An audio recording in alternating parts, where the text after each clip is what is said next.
Hello everyone, I hope you all are fine. So बहुत दिन बाद मैं एक वीडियो लेके आई हूँ, मतलब ऐसे बहुत सालों बाद आई मस्ट से। पिछले कुछ वीडियोस में मेरे वीडियोस में आपको बीएड के बहुत सारे क्वेश्चंस मिल जाएंगे। So let's start from this video now.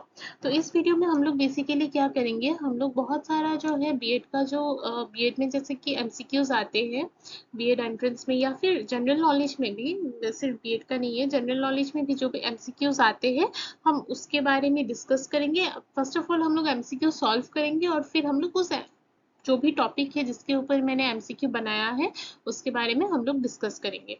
So let's start.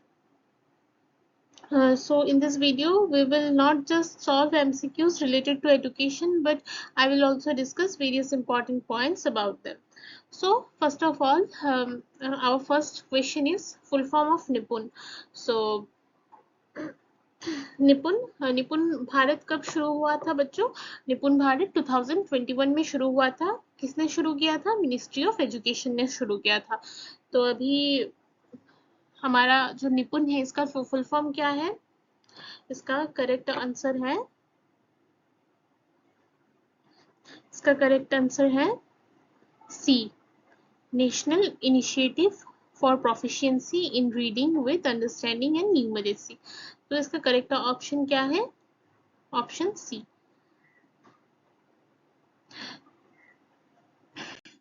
So basically what is Nipun? Nipun is the national initiative for proficiency in reading and understanding and with understanding and numeracy. तो निपुण भारत हमने बहुत time सुना होगा news वगैरह में। कब launch हुआ था ये? 2021 में। किसने किया था लॉन्च? मिनिस्ट्री ऑफ एजुकेशन ने। इसका मेन एम क्या है? Enhancing literacy and numeracy skills among students in India. ठीक है, आपको ये याद रखना है कि इसका किसका आपका बेसिकली क्या कौन से कौन सा जो स्कीम है उसका क्या मेन एम है, ये सब याद रखना है। तो निपुण क्या क्या क्या है कि मेन एम क्या है? Enhance literacy and numeracy skills among students in India. चलो फिर क्या है इसका third point? Ministry of education has launched A national initiative for proficiency in reading with understanding and numeracy for ensuring every child in the country necessarily attains foundational literacy and numeracy by the end of grade 3 by 2026 to 2027। अच्छा, अभी मेरा जो next MCQ आएगा ये इससे third point से related है। चलिए देखते हैं किस किस का आंसर आता है। अच्छा, तो ये वाला जो क्वेश्चन है कि what is the exact as range of the foundational stage. हमने इसके पहले वाले में क्या पढ़ा था कि बाय ग्रेड 3 सबको आ जाना चाहिए। तो इसका आंसर क्या होगा? इसका आंसर है ए। फाउंडेशनल स्टेज क्या होता है? मतलब अप टू क्लास 3 का जो बोलते हैं हम लोग। तो अगर कोई बच्चा अगर जैसे क्लास 1 में वो 6 इयर्स में, तो क्लास 2 में वो 7 इयर्स में, तो फिर क्लास 3 में जब आएगा वो कितने साल का होगा? वो 8 साल का होगा। तो बेसिकली बच्चों को स्कूल में दिया जाता है जब वो 3 इयर्स का होता है, और उस वो जब 8 साल का होगा तब तक उसको जो फाउंडेशनल स्टेज है उसमें उसको सब मतलब जो बेसिक नॉलेज है, बेसिक सब चीज आ जाना चाहिए। तो एग्जैक्ट एज रेंज क्या है हमारे फाउंडेशनल स्टेज का? It is 3 years to 8 years. इससे पहले का जो क्वेश्चन है that is FLN stands for. तो एफएलएन का मतलब क्या है? एफएलएन स्टैंड्स फॉर किसी को आता है? अच्छा, जिसको जो आता है वो कमेंट में कमेंट करेगा हाँ कि मैम मुझे ये पहले से आता था। और किसी को भी अगर कुछ डाउट हो या फिर अगर लगे कि मुझे नहीं, मुझे और थोड़ा अच्छे से समझना है, तो मुझे कमेंट करना, मैं उसके ऊपर नया वीडियो बना दूंगी। तो FLN stands for what? Foundational literacy and numeracy. ठीक है, एफएलएन किसके लिए स्टैंड होता है? Foundational literacy and numeracy. Okay, now foundational literacy and numeracy refers to the basic reading writing. किसके किसके ऊपर डिपेंड करता है? Basic reading writing, RW, you always remember. Basic reading writing and arithmetic skill that are crucial for child's learning and development। Key aspects of FLN क्या क्या है? Literacy, numeracy, importance, early intervention and national mission. तो की aspect आप note कर लीजिए, की aspect FLN का क्या क्या है?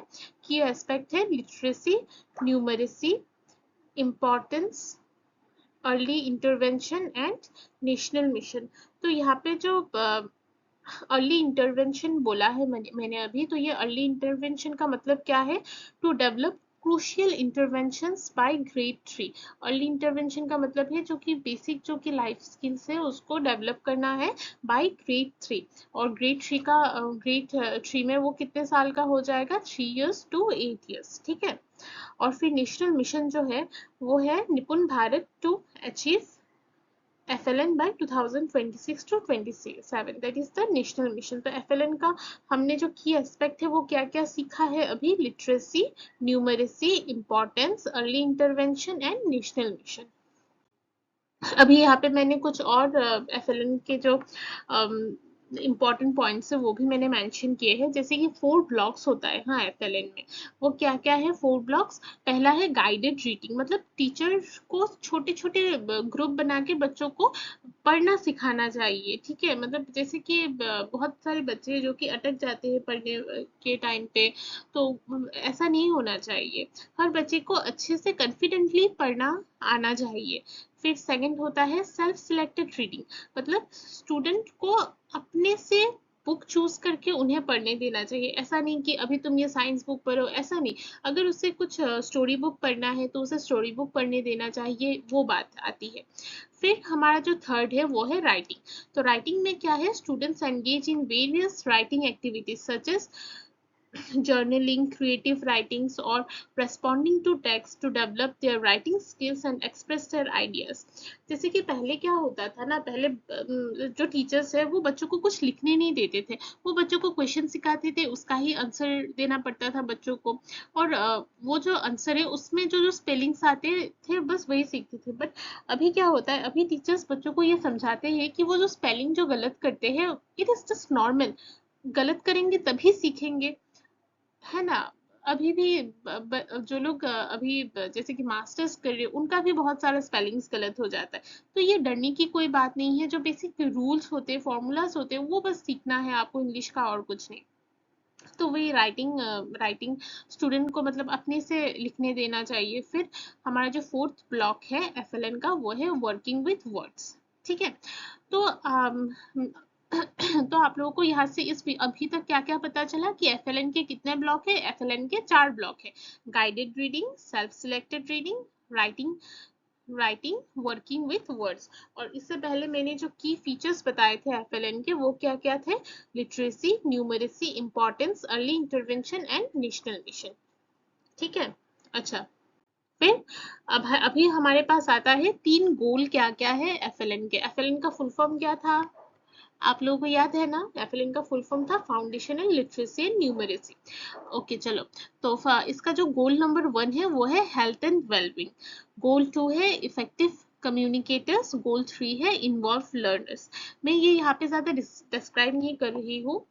अगर आपको इन तीनों के बारे में और ज्यादा डिस्क्रिप्शन चाहिए तो आप कमेंट में बोल दीजिएगा, मैं उसके ऊपर और एक नया वीडियो ला दूंगी, ठीक है।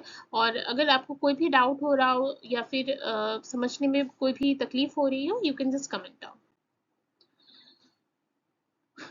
Now coming to our next question, that is, who is the CEO of Parak? Okay, so basically what is Parak? Let's know what is Parak first. So Parak, which stands for Performance Assessment Review and Analysis of Knowledge for Holistic Development, is a national assessment center established by NCERT as a part of India's national education policy 2020. Its primary goal is to standardize assessment practices across different school boards in India and to improve the overall quality of education by ensuring fair and reliable assessments. ठीक है, तो हमें क्या समझ में आया? परख का फुल फॉर्म पहले आप लोग याद कीजिए मेरे साथ। परख का फुल फॉर्म क्या है? Performance, assessment, review and analysis of knowledge for holistic development. किसने लाया इसको? एनसीईआरटी में, एनसीईआरटी ने लाया। किसका पार्ट था ये एनईपी 2020 का पार्ट था परख। क्या करता है ये स्टैंडर्डाइज करता है सारा जो एग्जाम्स होता है, सब स्कूल का जो एग्जाम होता है वो सब स्कूल का एग्जाम सेम स्टैंडर्ड में रहे। जैसे हमने बचपन में नहीं पढ़ा था एसआई यूनिट, हाँ, तो सब स्टैंडर्डाइज करने के लिए एसआई यूनिट का यूज होता है। सिमिलरली डिफरेंट स्कूल का जो एग्जाम है वो स्टैंडर्डाइज करने के लिए गवर्नमेंट ने क्या लाया? गवर्नमेंट ने परख को लाया। Okay, so we can see here the full form. Also, we can see that in February 2023, Parak was established as the first national assessment regulator in India. Okay, so आपको ऐसे भी MCQ आ सकते हैं कि first national assessment regulator in India कौन है? तो आप क्या लिखोगे? परख है। ठीक है, फिर मेन ऑब्जेक्टिव क्या है इसका? Establishing uniform student evaluation system across state and central boards. Now our next question is, what is the full form of सफल? तो सफल का मतलब क्या होता है हिंदी में? चलो कमेंट करके बताओ मुझे सफल का मतलब क्या होता है। Okay, so SAFAL is a stepping stone to enable competency based education in all schools. ठीक है, तो अभी आप ये फर्स्ट लाइन सुन के आपको क्या लग रहा है कि सफल का फुल फॉर्म क्या हो सकता है? अच्छा चलो, test core concepts and move away from rote learning. तो सफल हमें क्या, सफल को क्यों लाया गया था? ताकि बच्चे वो जो रूट लर्निंग से मूव होके मतलब वो अच्छे से समझ के पढ़े। ठीक है, assessments applicable for all government and private schools। तो सफल का जो ये असेसमेंट है ये गवर्नमेंट और प्राइवेट बोथ स्कूल्स के लिए एप्लीकेबल है। तो सफल मैंने क्या बोला first line, please note down. SAFAL is a stepping stone to enable competency based education in all schools. तो सफल का क्या फुल फॉर्म है? सफल का फुल फॉर्म है, बताइए आप कमेंट बॉक्स में बताइए क्या क्या फुल फॉर्म है, क्या आपके दिमाग में आ रहा है? Okay, so our correct answer is A. I just hope कि कभी एक्चुअली में ऐसा इंटरेक्शन हो जब आप लोग सामने से मुझे बोल पा रहे हो तो मुझे बहुत अच्छा लगता। बट फॉर द टाइमिंग आप लोग कमेंट बॉक्स से ही मैनेज कर लीजिए। But I hope someday I will come with some feature where I can take live classes.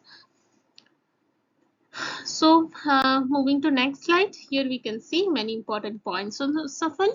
So structured assessment for analyzing learning, it is a competency based assessment developed by Central Board of Education for grades 3, 5 and 8। कौन से classes के लिए है? 3, 5 and 8। 3, 4 नहीं है, 5 है, 6, 7 नहीं है, 8 है। Now, coming to the second point, SAFL aims to evaluate students' understanding of core concepts and their ability to apply knowledge in real life situations, shifting the focus from rote learning to competency based learning। मतलब ऐसे knowledge को ये उत्साहित करते हैं जो कि real life में एप्लीकेबल हो। और फिर क्या लिखा है यहाँ पे देखिए, honourable prime minister of India Shri Narendra Modi launched सफल on first anniversary of national education policy 2020। तो इसका मतलब ये कौन से ईयर में आया होगा? कमेंट कीजिए। हाँ, ये मैं नहीं बोलूंगी, बहुत इजी है। हाँ, तो ठीक है, आप कमेंट कीजिए, I will see in the comment and I will surely like on the like and reply for the correct answers and also for the wrong answers. Yeah, wrong answers are also appreciable. Now coming to the next question, what is the full form of nishtha? तो इसका answer किसी को आता है निष्ठा का full form? तो चलिए, NISHTHA is basically a training program for teachers and school leaders to improve teaching quality.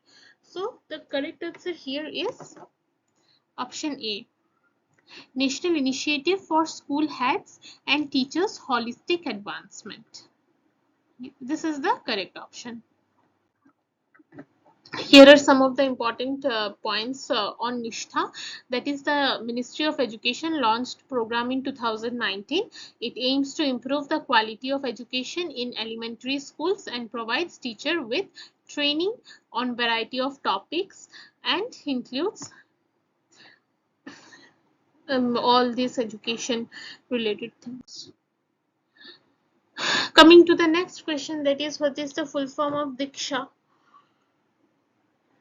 This question is very common in all B.Ed entrance exam and many other exams. So the full form of Diksha is Digital Infrastructure for Knowledge and Sharing. Option B. Option B is the correct answer.